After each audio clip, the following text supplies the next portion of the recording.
নমস্কাৰ আপোনালোক সকলোকে পুনৰবাৰ টিকে মাইণ্ডৰ অন্য এটা ৰাতিপুৱাৰ ধামাকাদাৰ খবৰলৈ স্বাগতম জনাইছোঁ। অন্য দিনৰ দৰে আজিও আপোনালোকৰ বাবে দিনটোৰ কেইবাটাও গুৰুত্বপূৰ্ণ খবৰ লৈ আহিছোঁ। ভিডিঅ'টো প্ৰথমৰ পৰা শেষলৈকে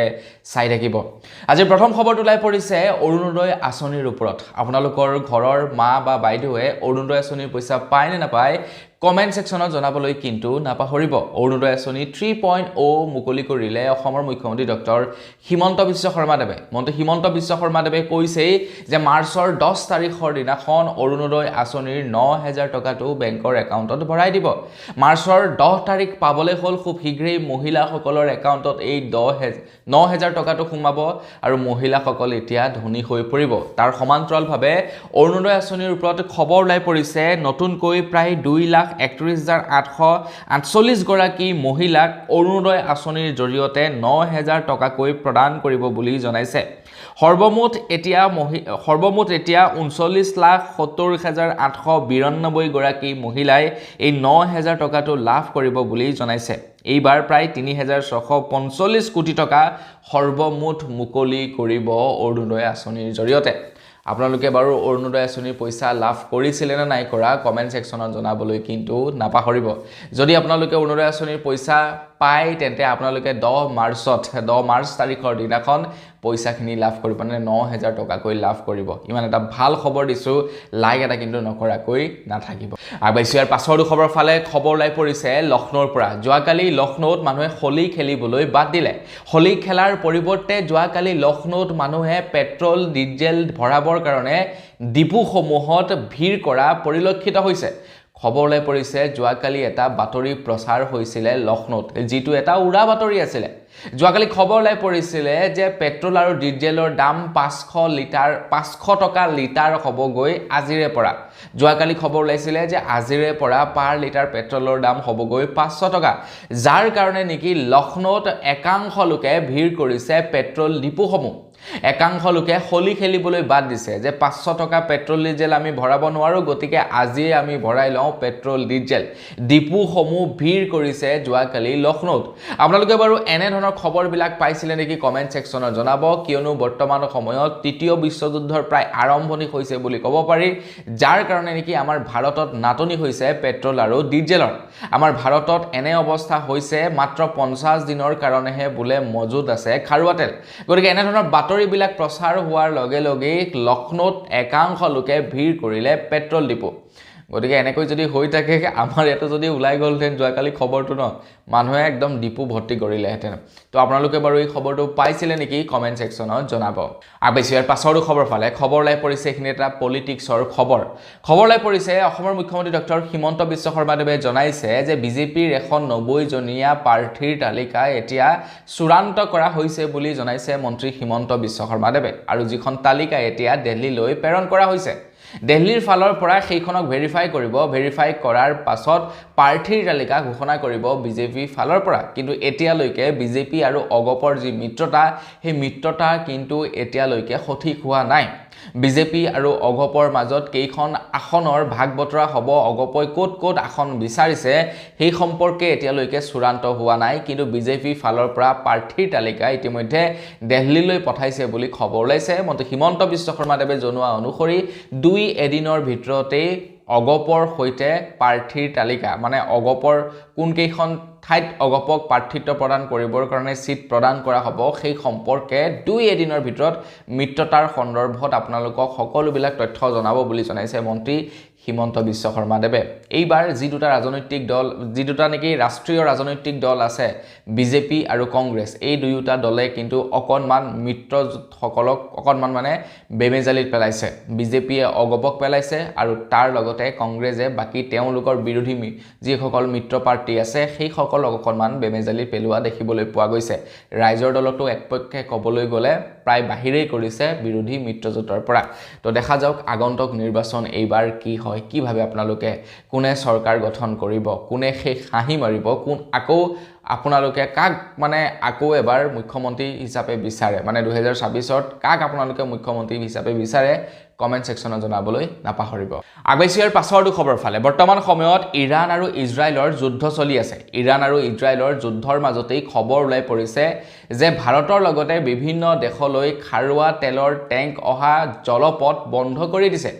যাৰ বাবে নেকি এতিয়া আমাৰ ভাৰত বিপদত পৰা বুলি খবৰ ওলাই পৰিছে খবৰ লোৱা অনুসৰি আমাৰ ভাৰতৰ হাতত কেৱল বোলে 50 দিনৰ কাৰণেহে খাৰুৱা তেল মজুত আছে মানে আগন্তুক 50 দিনৰ কাৰণেহে আমাৰ ভাৰতৰ হাতত ইন্ধন মজুত আছে যদিহে ইৰাণ আৰু ইজৰাইলৰ যুদ্ধ হাম নাকাটে তেনেহলে আমাৰ ভাৰতো কিন্তু বিপদত পৰিব পাৰে বুলি খবৰ ওলাই পৰিছে যাৰ ফলত নেকি আমাৰ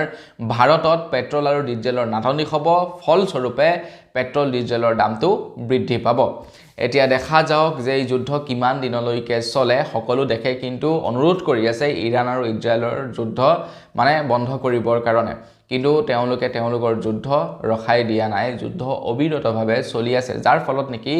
বহু দেশৰে ক্ষয়ক্ষতি হৈছে আৰু আমেৰিকাটো প্ৰত্যক্ষভাৱে জড়িত হৈ গৈছে গতিকে আশা কৰো যাতে যুদ্ধ সোনকালে নাইকিয়া হওক কাৰণ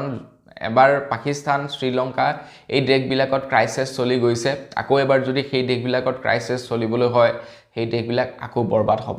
আগৈছিয়াৰ পাছৰ খবৰ ফালে খবৰ লাই পৰিছে টিংখঙৰ পৰা টিংখঙত স্থাপন কৰা হৈছে এখন পলিটেকনিকৰ বিদ্যালয় খবৰ লাই পৰিছে খুব সোনকালেই টিংখঙৰ পলিটেকনিক বিদ্যালয় মুকলি কৰা হ'ব বুলি মন্ত্ৰী হিমন্ত বিশ্ব শৰ্মাদেৱে জনাইছে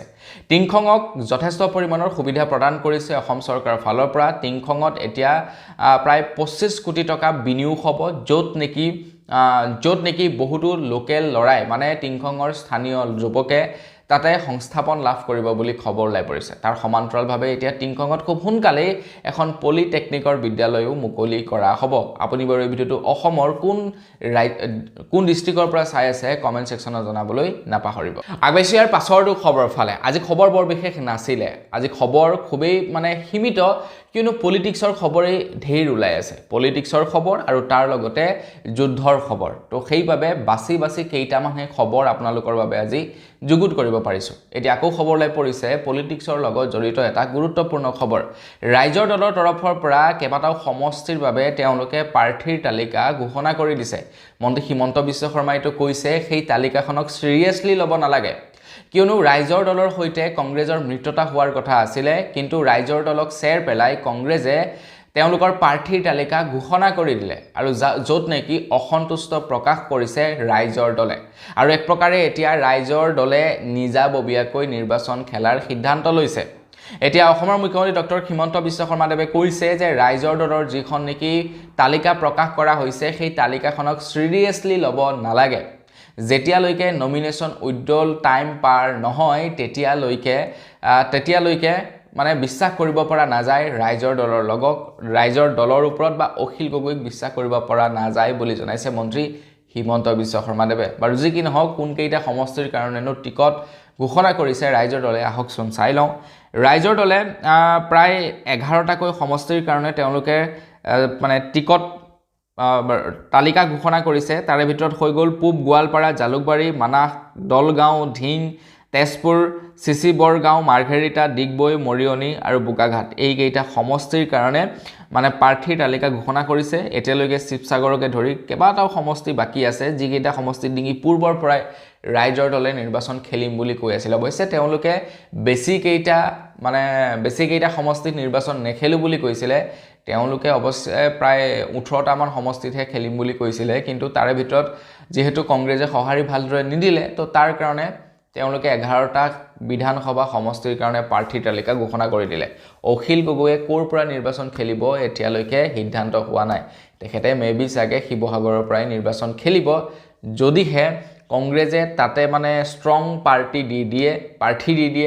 বা তাতে যদি আকৌ বিজেপিও ষ্ট্ৰং প্ৰাৰ্থী দি দিয়ে হয়তো ৰাইজৰ দলে বেলেগ কিবা ভাবিবও পাৰে মানে অখিল গগৈৰ বাবে আগৈছিয়াৰ পাছৰ খবৰ ফালে আমাৰ অসমৰ বিভিন্ন স্থানত গড় লৈ উঠিছে ন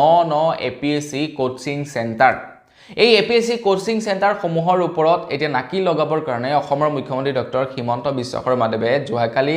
এটা সতৰ্কবাণী জাৰি কৰি দিছে এক প্ৰকাৰ ক'বলৈ গ'লে তেওঁলোকৰ বাবে কিছু নিয়ম জাৰি কৰি দিছে এপিএছচি কোচিং চেণ্টাৰসমূহৰ বাবে অকল এপিএছচি নহয় এপিএছচিৰ লগতে যিমানবিলাক কোচিং চেণ্টাৰ আছে কোচিং চেণ্টাৰসমূহক লৈ কিছু নিৰ্দেশনা জাৰি কৰিছে মুখ্যমন্ত্ৰী হিমন্ত বিশ্ব শৰ্মাদেৱে আমাৰ অসমত বহুতেই কোচিং চেণ্টাৰ হৈছেগে এতিয়া বৰ্তমান সময়ত তো কোচিং চেণ্টাৰসমূহক লৈ কিছু নিৰ্দেশনা জাৰি কৰিছে মন্ত্ৰী হিমন্ত বিশ্ব শৰ্মাদেৱে তাৰে ভিতৰত প্ৰথমটো নিয়ম হৈছে প্ৰাৰ্থীৰ নাম ফটো চেণ্টাৰসমূহে বিজ্ঞাপনত ব্যৱহাৰ কৰিব নোৱাৰিব মানে পূৰ্বৰ যিসকলে নেকি ধৰি লওক চাকৰি পাইছে পাছ কৰিছে তেওঁলোকৰ ফটো এতিয়াৰে পৰা বিজ্ঞাপনসমূহত কোচিং চেণ্টাৰসমূহে যি বিজ্ঞাপন প্ৰচাৰ কৰে সেই বিজ্ঞাপনসমূহত ব্যৱহাৰ কৰিব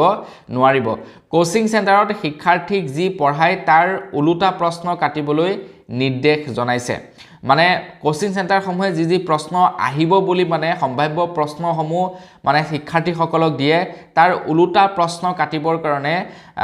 যিসকলে পৰীক্ষাৰ প্ৰশ্নকাকত কাটে তেওঁলোকক নিৰ্দেশনা প্ৰদান কৰিছে অসম লোকসেৱা আয়োগক নিৰ্দেশনা দিলে মন্ত্ৰী হিমন্ত বিশ্ব শৰ্মাদেৱে চেণ্টাৰসমূহে ভাটৌৰ দৰে কেইটামান কথা শিকায় তাৰ পাছত বিজ্ঞাপন দিয়ে চেণ্টাৰসমূহে প্ৰাৰ্থীসকলৰ মূৰত সুমুৱাই দিয়ে কোচিং চেণ্টাৰৰ বাবে এই স্থানসমূহ পাইছে এসপ্তাহৰ ভিতৰত কোচিং চেণ্টাৰৰ বিজ্ঞাপন অতৰাবলৈ নিৰ্দেশনা মুখ্যমন্ত্ৰী হিমন্ত বিশ্ব শৰ্মাদেৱৰ উত্তীৰ্ণ প্ৰাৰ্থীসকলৰ ফটো বিজ্ঞাপনৰ পৰা অতৰুৱাৰ নিৰ্দেশনা দিছে মানে আমাৰ অসমত যিমানবিলাক নেকি কোচিং চেণ্টাৰৰ বিজ্ঞাপন চলি আছে গোটেই বিজ্ঞাপনবিলাক আতৰাই দিবৰ কাৰণে মন্ত্ৰী হিমন্ত বিশ্ব শৰ্মাদেৱে নিৰ্দেশনা প্ৰদান কৰিছে সেয়াই নহয় তাৰ লগতে এইটো ঘোষণা কৰিছে যে যিসকলে নেকি চাকৰি পোৱা প্ৰাৰ্থী বা যিসকলে ধৰি লওক পাছ কৰা প্ৰাৰ্থীৰ ফটো লগাই ৰাখে সেই ফটোসমূহো অতৰাবৰ কাৰণে নিৰ্দেশনা প্ৰদান কৰি দিছে কোচিং চেণ্টাৰসমূহক লৈ এতিয়া ষ্ট্ৰিক হৈছে মন্ত্ৰী হিমন্ত বিশ্ব শৰ্মাদেৱ কোচিং চেণ্টাৰসমূহে মানে মানুহবিলাকৰ মাইণ্ডত এনেকুৱা এটা মানে থিংকিং ভৰাই দিছে যে কিবা কৰিবৰ কাৰণে মানে কোচিং ল'বই লাগিব উইদাউট কোচিঙত একোৱেই নহ'ব আজিকালি ইনফেক্ট KG1 KG2ত মানে এডমিশ্যন ল'বৰ কাৰণে এনেকুৱা হৈ গৈছে কিছু বিদ্যালয় ওলাই পৰিছে তাত গৈ পিনি এডমিশ্যন ল'ব লাগে ধেৰ পইচা দি তাতে পঢ়ুৱাব লাগে ল'ৰা ছোৱালীক যাতে তেওঁলোকে প্ৰাইভেট বিদ্যালয়সমূহত গৈ এন্ট্ৰেন্স দি পাছ কৰিব পাৰে চাওক সব জায়গাতে এক প্ৰকাৰ ক'বলৈ গ'লে কোচিঙৰ আৰম্ভণি হৈ গৈছে গতিকে এইবিলাক ভাল নে বেয়া নাজানো আৰু মোৰ মতেতো বেয়াই আপোনালোকৰ মতে কি কমেন্ট সেকশনত জনাব আগবেছি ইয়াৰ পাছৰটো খবৰ ফালে খবৰ লাই পৰিছে কাছমাৰী ঘাটত যেনেকি লাচিত বৰফুকনৰ মূৰ্তি আছে সেই লাচিত বৰফুকনৰ মূৰ্তি এতিয়া পুনৰাই নিৰ্মাণ কৰা হ'ব বুলি মন্ত্ৰী হিমন্ত বিশ্ব শৰ্মাদেৱে জনাইছে আৰু লাচিত বৰফুকনৰ মূৰ্তিত অকণমান হাল সলনি কৰিবও বুলি মন্ত্ৰী হিমন্ত বিশ্ব শৰ্মাদেৱে জনাইছে মন্ত্ৰী হিমন্ত বিশ্ব শৰ্মাদেৱে কৈছে যে কাছমাৰীৰ যি লাচিত বৰফুকনৰ মূৰ্তি আছে সেই মূৰ্তিভাগ গুৱাহাটী মহানগৰীৰ ফালে মুখ কৰি আছে কিন্তু সেই মূৰ্তিভাগ এতিয়া ওলোটা কৰি দিব বুলি জনাইছে মুখ্যমন্ত্ৰী হিমন্ত বিশ্ব শৰ্মাদেৱে সিদ্ধান্ত লৈছে যে কাছমাৰী ঘাটত থকা লাচিত বৰফুকনৰ প্ৰতিমূৰ্তিটোৱে গুৱাহাটী মহানগৰীৰ পিনে চাই থাকিব লাগিছিল অৱশ্যে ধুবুৰীৰ পিনে কাৰণ মোগলসকল আহিছিল সেইফালে সেয়েহে নতুনকৈ নিৰ্মাণ কৰিব এতিয়া প্ৰতিমূৰ্তিটো আৰু প্ৰতিমূৰ্তিটো এতিয়া ধুবুৰীৰ ফালে চাই থাকিব বুলি জনাইছে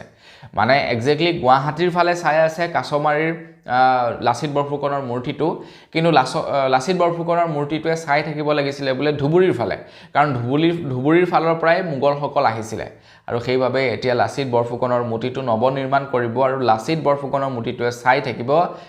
মানে ধুবুৰী ডিস্ট্ৰিক্টৰ ফালে তো এই সম্পৰ্কত কি ক'ব আপোনালোকে কমেন্ট সেকশন খোলা আছে জনাই থৈ যাব আগবেছিয়াৰ পাছৰটো খবৰ ফালে খবৰ লাই পৰিছে মৰিগাঁৱৰ পৰা মৰিগাঁৱৰ বিধায়ক ৰমাকান্ত দেউৰীয়ে যোৱাকালি অন কেমেৰা এগৰাকী মহিলাক ধমকি লগালে অৱশ্যে ভিডিওটো ডিলিট কৰিবৰ কাৰণে হেঁচা প্ৰয়োগ কৰা হৈছিল যদিও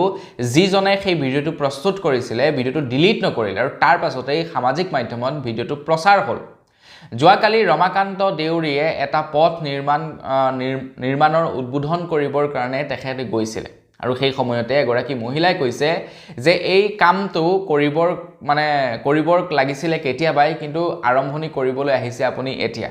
নিৰ্বাচন যেহেতু আহিছে তো তাৰ কাৰণে আপুনি ইয়ালৈ আহিছে গতিকে আমি আশা কৰো যে আপুনি ৰাস্তাটো ঠিকভাৱে বনাওক আমি আপোনাক নিৰ্বাচিত কৰিছিলো আমি ৰাইজৰ কাম কৰিবৰ কাৰণে কিন্তু তাৰ বিপৰীতে আমি দেখা নাপালো ইয়ালৈ আপুনি এপাকো অহা এগৰাকী মহিলাৰ মানে সেয়া মন্তব্য তাৰ পাছতেই ৰমাকান্ত দেউৰীৰ খং উঠিলে মহিলাগৰাকীক অন কেমেৰা গালি দিলে ৰমাকান্ত দেউৰীয়ে হয়তো ভবা নাছিলে যে ভিডিঅ' ৰেকৰ্ড হৈ আছিলে কিন্তু ভিডিঅ' ৰেকৰ্ড কৰি আছিলে এজন ব্যক্তিয়ে ভিডিঅ'টো ডিলিট কৰিবৰ কাৰণে হেঁচা প্ৰয়োগ কৰিছিলে যদিও সেই যুৱকজনে ভিডিঅ' ডিলিট নকৰিলে সামাজিক মাধ্যমত প্ৰচাৰ কৰিলে আৰু তাৰ পাছত সেই ভিডিঅ'টো প্ৰচাৰ হৈ গ'ল চাৰিওফালে এতিয়া ৰমাকান্ত দেউৰীক সকলোৱে সমালোচনা কৰিছে সমালোচনা কৰিবই এয়াই হৈছে আমাৰ জনপ্ৰতিনিধি আমি সিলেকশন কৰি পঠাওঁ তেওঁলোকক আমাৰ কাম বন কৰিবৰ কাৰণে কিন্তু যেতিয়া তেওঁলোকে পাৱাৰ পাই যায় পাৱাৰ পোৱাৰ পাছত আমাৰ ওপৰতেই দম্ভালি মাৰে মানে এনেকুৱা সিস্টেম কৰি দিব লাগে যে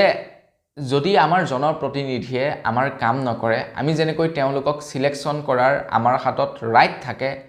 তেওঁলোকক বহিষ্কাৰ কৰাৰো যাতে আমাৰ ৰাইট থাকে তেনেকুৱা ধৰণৰ মানে ৰুল বনাই দিব লাগে তেতিয়া কোনেও বেয়া কাম কৰিবলৈ সাহস নকৰিব আগৈছিয়াৰ পাছৰটো খবৰ ফাল আহি আছে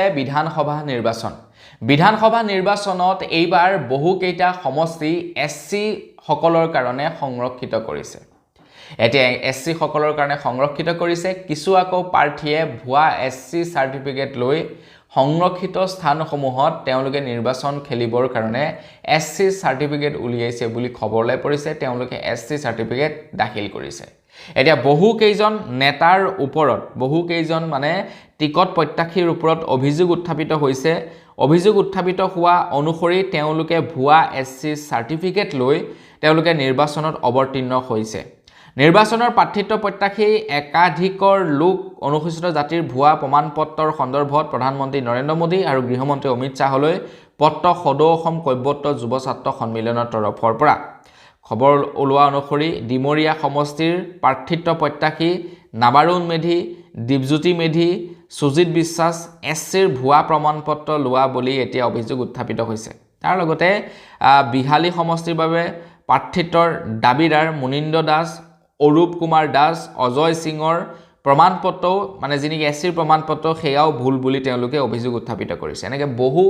নেতাৰ ওপৰত অভিযোগ উত্থাপিত হৈছে যে তেওঁলোকে ভুৱা এছচি সাৰ্টিফিকেট উলিয়াই তেওঁলোকে মানে নিৰ্বাচন খেলিবৰ কাৰণে আগবাঢ়িছে আৰু ইয়াৰ ওপৰত ইনভেষ্টিগেশ্যন চলাবৰ কাৰণে প্ৰধানমন্ত্ৰী নৰেন্দ্ৰ মোদী ডাঙৰীয়া আৰু গৃহমন্ত্ৰী অমিত শাহ ডাঙৰীয়ালৈ পত্ৰ প্ৰেৰণ কৰিছে সদৌ অসম কৈবৰ্ত ছাত্ৰ সন্মিলনৰ তৰফৰ পৰা আগবাইছো ইয়াৰ পাছৰটো খবৰ ফালে যোৱাকালি আছিলে হোলী আপোনালোকে বাৰু হোলী খেলে নে নাই কমেন্ট সেকশনত জনাবচোন হোলীৰ দিনাখনেই অসমৰ মুখ্যমন্ত্ৰী ডক্টৰ হিমন্ত বিশ্ব শৰ্মা দেৱে আকৌ এবাৰ ঘোষণা কৰিছে যে পুনৰ অসমত চলিব উচ্ছেদ অভিযান প্ৰায় 5 লাখ বিঘা মাটিত এইবাৰ উচ্ছেদ অভিযান চলিব বুলি জনাইছে তাৰ লগতে তেখেতে এইটো জনায় যে সত্ৰ আয়োগ গঠন হ'ব আমাৰ অসমত আৰু সত্ৰ আয়োগ গঠন হোৱাৰ পাছতেই একদম উদ্যমত যিমান বিলাক নেকি সত্তৰ মাটি বেদখলকাৰীৰ কবলত আছে গোটেই বিলাকৰ ওপৰত সাৰ্ভে চলিব আৰু সত্তৰ মাটি বেদখলকাৰীৰ পৰা মুক্ত কৰা হ'ব বুলি জনাইছে মন্ত্ৰী হিমন্ত বিশ্ব শৰ্মা দেৱে গতিকে এই বছৰটো আৰু সেইটো নহবগে নেক্সট ইয়াৰত মানে তেখেতে আকৌ এবাৰ যদি মুখ্যমন্ত্ৰী হৈ আহে তেতিয়া সেই গোটেই বিলাক কাম আৰম্ভ হ'ব আগবাইছো ইয়াৰ পাছৰটো খবৰ ফালে খবৰ লাই পৰিছে কংগ্ৰেছ পাৰ্টিৰ ওপৰত কংগ্ৰেছ পাৰ্টিৰ তৰফৰ পৰা প্ৰকাশ কৰিলে প্ৰথমখন প্ৰাৰ্থীৰ তালিকা ঘোষণা কৰি দিলে কংগ্ৰেছ পাৰ্টিৰ তৰফৰ পৰা মই আপোনালোকক কংগ্ৰেছৰ যিখন নেকি প্ৰাৰ্থীৰ তালিকা ঘোষণা হৈছিল সেই প্ৰাৰ্থীৰ তালিকাখনত কেনে ধৰণৰ কি মানে ভুল আছে সেই সম্পৰ্কে যোৱাকালি খবৰটো আপোনালোকক জনাইছোৱেই যিখন প্ৰাৰ্থীৰ তালিকা প্ৰকাশ কৰিছে কংগ্ৰেছৰ ফালৰ পৰা সেই প্ৰাৰ্থীৰ তালিকাখনেৰে কংগ্ৰেছে এইবাৰ চৰকাৰ গঠন যে কৰিব নোৱাৰে সেইটো 100% চিয়ৰ কাৰণ কংগ্ৰেছে এইবাৰ কি কৰিছে আপোনাৰ যিসকল মানুহ নেকি ধৰি লওক সামাজিক কামত জড়িত আছে যিবিলাকক মানুহে চিনি পায় বা যিসকল নেকি পুৰণি কংগ্ৰেছ কৰ্মী তেওঁলোকক টিকট দিয়া বাদ দি কিছু কংগ্ৰেছ কৰ্মীক টিকট দিয়া তেওঁলোকে আৰম্ভ কৰিছে যিসকলৰ নাম হয়তো বহু লোকে শুনাই নাই যিসকল পুৰণা কংগ্ৰেছৰ মানে নেতাৰ সৈতে সম্পৰ্ক আছে যেনে ৰকিবুল হুছেইনৰ পুত্ৰ পদুত বৰদলৈ পুত্ৰক টিকট দিয়া আমি দেখিবলৈ পাইছো আৰু এনেকুৱা ৰাজনীতিৰ বাবে হয়তো কংগ্ৰেছ সাগে আজি পিছ পৰি আছে আৰু যি কি নহওক খবৰ লাই পৰিছে অকল ময়ে নহয় বা অকল কংগ্ৰেছ কৰ্মীয়ে নহয় এতিয়া খবৰ লাই পৰিছে সেই তালিকাখনক লৈ অসম প্ৰদেশ কংগ্ৰেছ কমিটিৰ সামাজিক মাধ্যমৰ ভাইস চেয়াৰমেন জন চৌধুৰীও এই প্ৰাৰ্থীৰ তালিকাখনক লৈ সন্তুষ্টি নহয় তেখেতেও অসন্তুষ্টি প্ৰকাশ কৰিছে আৰু তেখেতে কৈছে যে এই তালিকাখনৰ 90% লোকেই হাৰিব নিৰ্বাচনত আৰু চাওক মানে কংগ্ৰেছৰ ভিতৰৰ চৰত একজেক্টলি চলি আছে কি কোনে প্ৰাৰ্থী মানে ঠিক কৰিছে কোনে কি কৰিছে একো নাই মুঠতে ঘপকেনে প্ৰাৰ্থী তালিকাখন ঘোষণা কৰি দিলে য'ত যি নাম আছে নামবিলাক চাই হয়তো আপোনালোকেও বুজিব পাৰিছে আগবাইছো একেবাৰে শেষৰটো খবৰ ফালে বৰ্তমান সময়ত ইজৰাইল আৰু ইৰাণৰ যুদ্ধ চলি আছে ইজৰাইল আৰু ইৰাণৰ যুদ্ধৰ মাজতে এতিয়া খবৰ ওলাই পৰিছে যে আমাৰ ভাৰতেও হেনো ৰাজস্থান ভাৰত আৰু পাকিস্তানৰ সীমান্তত বোলে এতিয়া আমাৰ ভাৰতে যিমান পাৰে বোলে সিমান আপোনাৰ টাইট সিকিউৰিটি কৰি দিছে বুলি খবৰ ওলাই পৰিছে খবৰ ওলোৱা অনুসৰি এই খবৰ অৱশ্যে ওলাইছে পাকিস্তানত যোৱাকালি এটা বাতৰি প্ৰচাৰ হৈছিলে তো বাতৰিটো আছিল এনে ধৰণৰ যে হঠাৎ যুদ্ধৰ বাবে সাজু হৈছে ভাৰত ৰাজস্থানৰ সীমান্তত ভাৰতৰ অগ্নি-2 মিসাইল সংস্থাপন কৰা হৈছে 5 মাৰ্চৰ পৰা 11 মাৰ্চলৈকে জাৰি কৰিছে 7 দিনীয়া নোটাম তো এই বাতৰি প্ৰচাৰ হৈছিল পাকিস্তানত তো এতিয়ালৈকে কিন্তু ভাৰতে এই বাতৰিটো অস্বীকাৰো কৰা নাই স্বীকাৰো কৰা নাই হয়তো ভাৰত মানে মনে মনে সাগে সাজু হৈছে যুদ্ধৰ কাৰণে কাৰণ যুদ্ধ কেতিয়া কেনেকৈ কি হৈ যায় কোনো ক'ব নোৱাৰে ন তো তাৰ কাৰণে প্ৰস্তুতি চলাব লাগিব ভাই নহলে কি হ'ব আৰু তো হেয়াই আৰু ভাৰতেও সাগে মনে মনে প্ৰস্তুতি চলাইছে তো বন্ধুসকল বস এইকেইটাই আছিল আজিৰ দিনত জনাবলগীয়া ভাল খবৰ জানি কেনে পালে আপোনালোকে কমেন্ট সেকশনত জনাব যদি ভাল লাগিলে লাইক এটা কৰি দিব চেনেলটো সাবস্ক্ৰাইব কৰা নাই সাবস্ক্ৰাইবটো কৰি ল'ব পুনৰ এটা লগ পোৱাৰ খালি বিদায় মাগিছো ধন্যবাদ জয়